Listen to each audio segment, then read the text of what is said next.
Desde el oído, un acercamiento a la música de nuestro tiempo.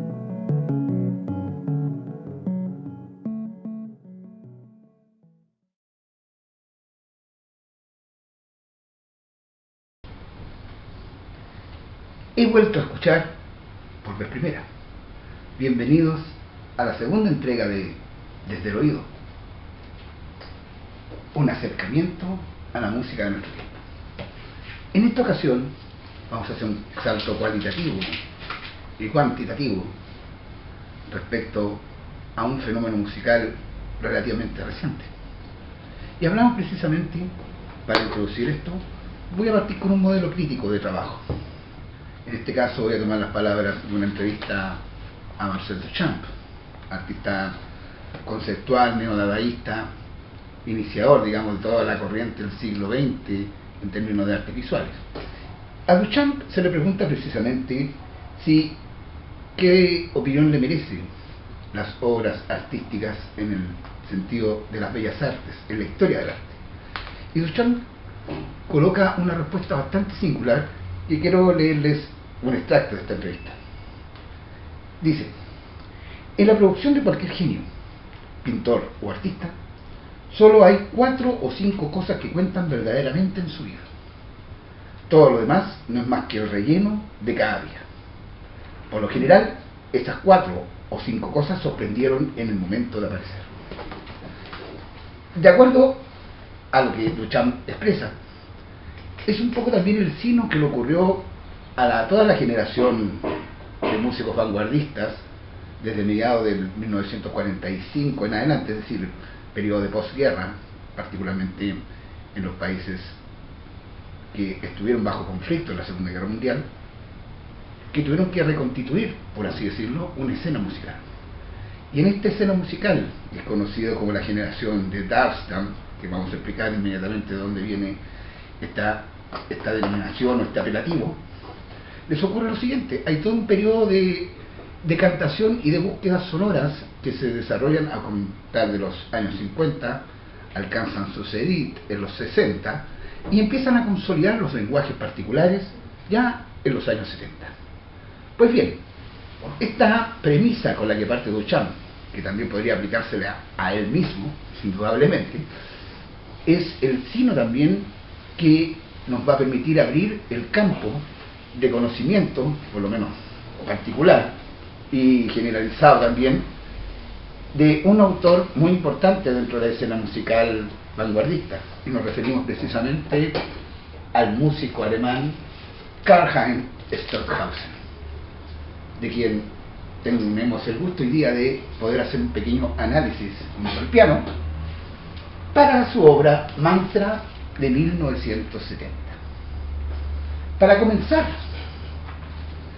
esta exposición, quiero referirme un poco al contexto histórico en el que nace la música de Stockhausen y que nace toda esta generación avant-garde, también llamada post-webernianos.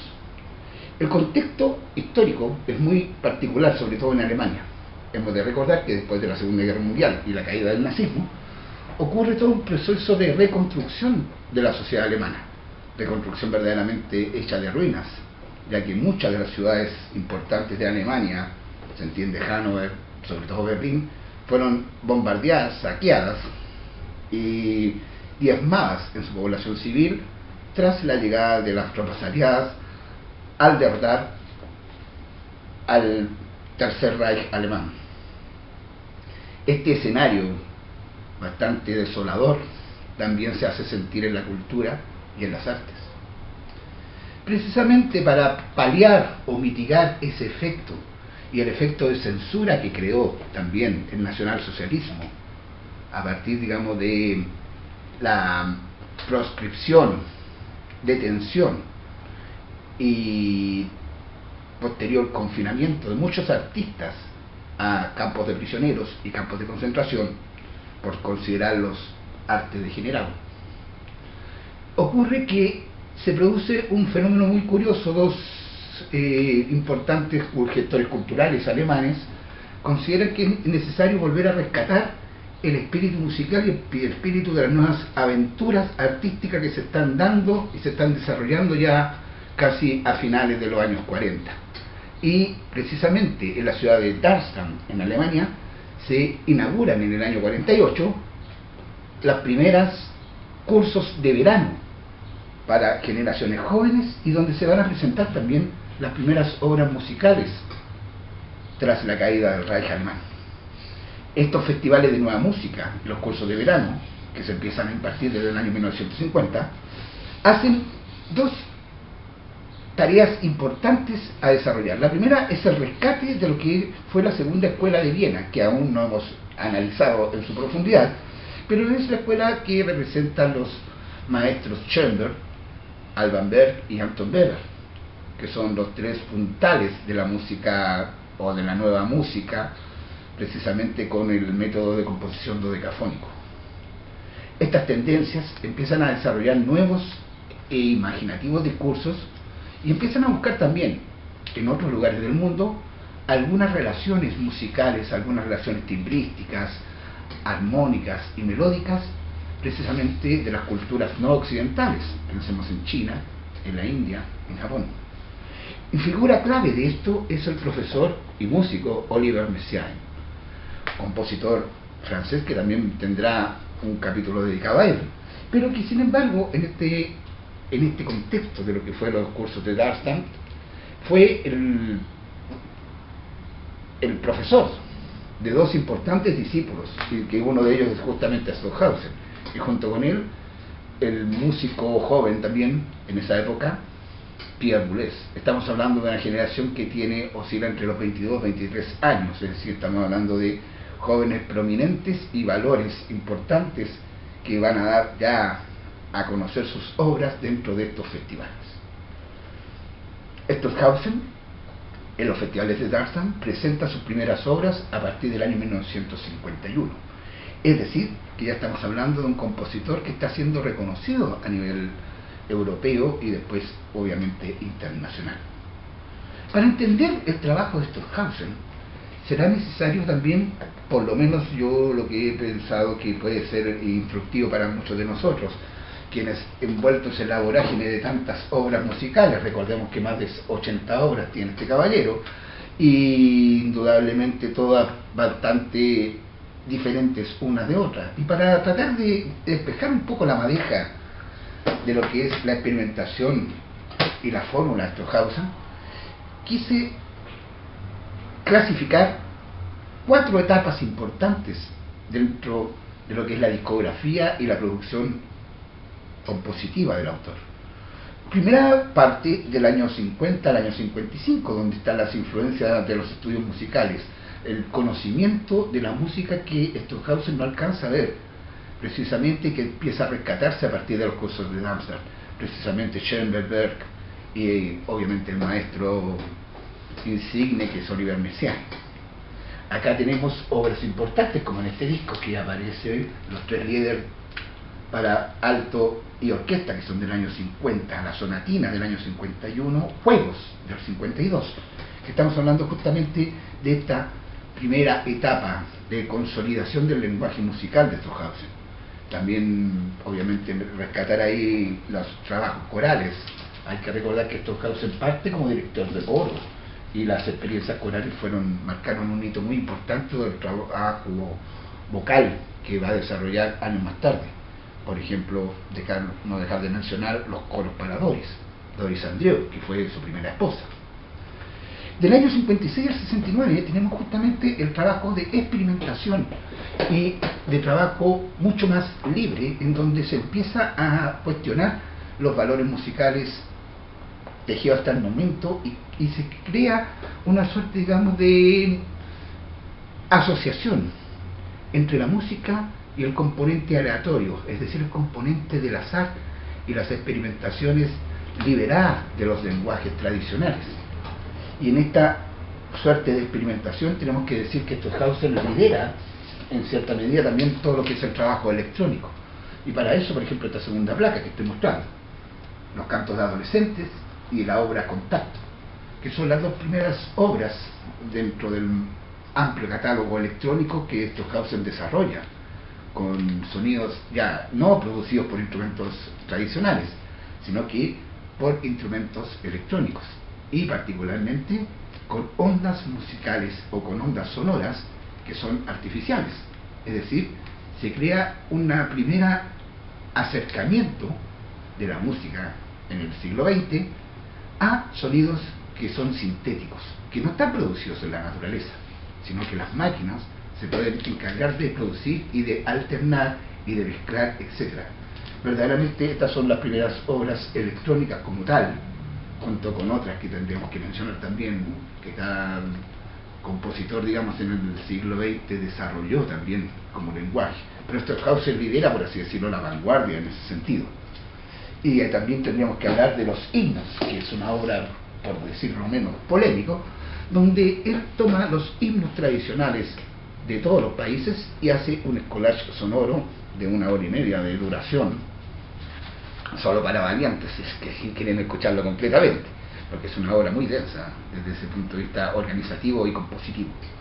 Y llegamos al tercer periodo, que es del año 70 al 77, donde Stockhausen ya renuncia, por así decirlo, a esta libertad absoluta que le deja la música aleatoria, y quiere empezar a formular y consolidar su propio lenguaje. Y de ahí, de las formas musicales tradicionales, él pasa a un concepto nuevo, que es el concepto de fórmula. Pues bien, Mantra, la obra que nosotros vamos a ver hoy día en síntesis, es la obra que inicia precisamente el trabajo de fórmula a la manera de Stockhausen. Y finalmente, del 77 al 93, tenemos el ciclo operístico Luz, que son el cuento mitológico, casi wagneriano o post-wagneriano, de contar la historia de los 7 días de la humanidad a través de una ópera amplia, de una magnitud inmensamente voluminosa, que está dedicada a cada día de la humanidad. Es decir, tenemos lunes de luz, martes de luz, miércoles de luz, etc. Y esta obra le llevó en vida desde el año 77 hasta el 93. Alcanzó a realizar los 7 días de la semana. Obra que en su totalidad no está exenta de críticas, y sobre todo en el aspecto de montaje y de recuperación musical que Stockhausen estaba haciendo con las culturas tradicionales. Pero esa crítica vamos a dejarla un poquito para el final. Vamos a ir inmediatamente al trabajo de Mantra. Y para eso voy a contar un poco la génesis de esta obra, de esta placa. Esta es la primera grabación que Stockhausen edita con los hermanos Alfonso y Alois Konstarki, que son 2 colaboradores importantes dentro del trabajo musical. En Stockhausen ocurre lo siguiente: él trabaja con músicos o con artistas que le son de plena confianza, por lo tanto tiene una comunidad de trabajo. Y esa idea de comunidad de trabajo se va a reiterar en muchos otros compositores, como por ejemplo, quien vamos a ver también dentro de la esfera musical contemporánea, como Luigi Nono en Italia, que también trabajaba con músicos y con cantantes específicos para sus obras. Pues bien, los hermanos Konstarki son los encargados de llevar a cabo la primera interpretación de esta obra musical, Mantra. Y aquí aparecen precisamente ellos, los pianistas, 2 pianistas. Considerar primero que, como les dije, esta obra musical es la primera que Stockhausen se define a sí misma como una fórmula, es decir, trabajar una fórmula musical más que una forma. Y para comprender el significado de fórmula, hay varias definiciones que a lo largo de las entrevistas o de escritos musicales que Stockhausen había publicado hasta la fecha, hay varias definiciones. Por ejemplo, en este volumen, que es el número 3 de las obras de Stockhausen, Textos sobre música, en este número 3 también existe una formulación muy general de lo que es una fórmula. Y para él una fórmula no es más que sino el compendio de todas las músicas existentes en distintas culturas y en distintas religiones del mundo, sintetizadas en fórmulas musicales precisas. Mantra no cabría, en todo caso, dentro de esta definición, pero sí tendríamos que decir que hay una fórmula generadora de la obra. Mantra es una obra, en primer lugar, que tiene una plantilla instrumental bastante curiosa. Está hecha de 2 pianos, percusiones externas, claves y címbalos, que son los platillos chiquititos con los que se toca, y un equipo de modificadores de sonido que se instala en cada uno de los pianos. Este cuenta de un amplificador, condensador, filtros y moduladores de sonido. Es decir, estamos viendo pianos intervenidos. Ya no es el sonido del piano natural, sino que es un piano que ya empieza a tener otro matiz y empieza a tener otras características psicoacústicas, justamente heredadas de los estudios y de los trabajos electrónicos que Stockhausen había hecho ya en los 60. La fórmula de trabajo de esta obra es bastante singular. Está hecha de 13 sonidos básicos representada a manera de resumen. De hecho, la obra misma, los primeros 2 compases, están justamente formulando el material con el que va a trabajar la obra de 2 maneras. Primero, de manera vertical, es decir, a través de acordes, y luego, a manera horizontal, por medio de una melodía que se va alternando y que se va desarrollando del compás 3 al compás 15 de la obra. De acuerdo a la partitura precisamente que tenemos acá. Acá las 2 primeras hojitas de mantra precisamente son ya el trabajo escrita, autografiada por el propio Stockhausen, si la pueden ver acá en la pantalla. Y quiero para eso recurrir al piano, porque quiero mostrar justamente las dos construcciones. Como dije, parte primero con la formulación a manera vertical de lo que son la obra. La obra está constituida entonces por 13 notas musicales que van a ser las que en este caso van a formularse como música. Primero tenemos el primer acorde, que está hecho de la, si, mi y sol sostenido. Luego el segundo acorde, que sería re, fa. Tercer acorde, tenemos do, re bemol, mi bemol y sol natural. Y finalmente el cuarto y último acorde, que sería fa sostenido, la y si bemol. Ahí estarían resumidas a nivel horizontal, o sea vertical, las 13 notas musicales que conforman esta obra. Bien, pues bien, cada una de estas notas musicales va a ser un punto de inflexión para desarrollar todo el lenguaje que viene de aquí en adelante. De hecho, la escala musical o la fórmula de Stockhausen son las 13 notas, que las vamos a ir nombrando como la, si, sol sostenido, mi, fa, re, sol natural, re bemol, mi bemol, do, si bemol, para terminar con la misma nota del principio, la, que sería la primera nota con la que yo estoy pasando. Cada una de estas notas musicales indudablemente van a ser desarrolladas, pero ¿cómo va a ser el desarrollo de cada una de ellas? Cada tono se le va a asignar determinada característica sonora a lo largo de la obra. Por ejemplo, dice textualmente Stockhausen, cada tono de mantra tiene una característica propia que se vuelve dominante en determinadas zonas a lo largo de la obra. El primer tono, que es el tono de la, será una repetición regular, hecho precisamente de semifusas. El segundo, por ejemplo, tono con acento más pronunciado, que sería el tono de si. El tercer tono, que sería el sol sostenido, sería normal, etcétera, etcétera, etcétera. Pues bien, cada una de las apariciones de los tonos por separados, con su respectiva característica propia, están trabajados alrededor de todas las otras notas restantes, y esto crea una suerte de constelaciones de sonidos entre la nota principal y las notas que lo acompañan.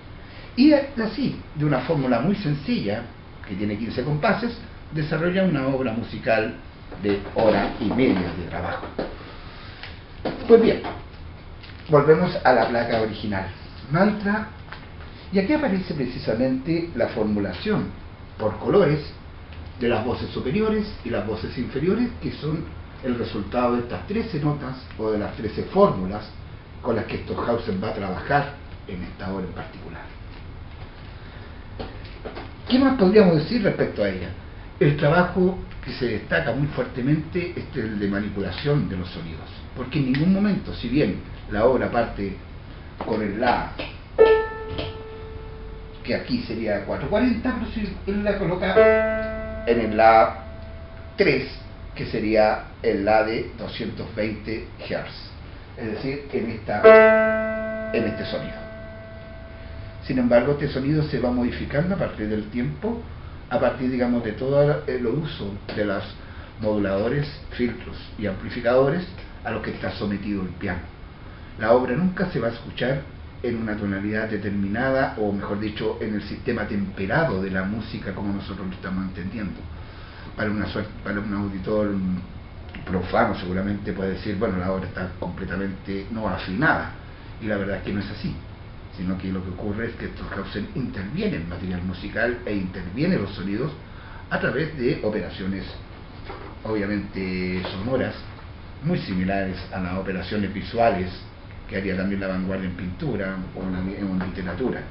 Es decir, indudablemente esta obra musical y todo el periodo de los 70 de Karl Heinz Stockhausen, para mi gusto, sería como el desarrollo y la consecución de todo un trabajo de 20 años, donde llega a hacer obras verdaderamente destacadas, y creo que se cumpliría ahí la tesis de Marcel Duchamp respecto a que las obras importantes de Stockhausen estarían precisamente reservadas o estarían ubicadas en el marco de la música del año 68 hasta el año 1977 aproximadamente. Pues bien, por ejemplo, obras del 68 importantes que quiero destacar: Sting, obra para 6 vocalistas, también con intervención, y muy interesante porque en este trabajo hay una suerte, digamos, de compendio de cantos y melódicos, a veces estróficos, de distintas culturas y religiones del mundo.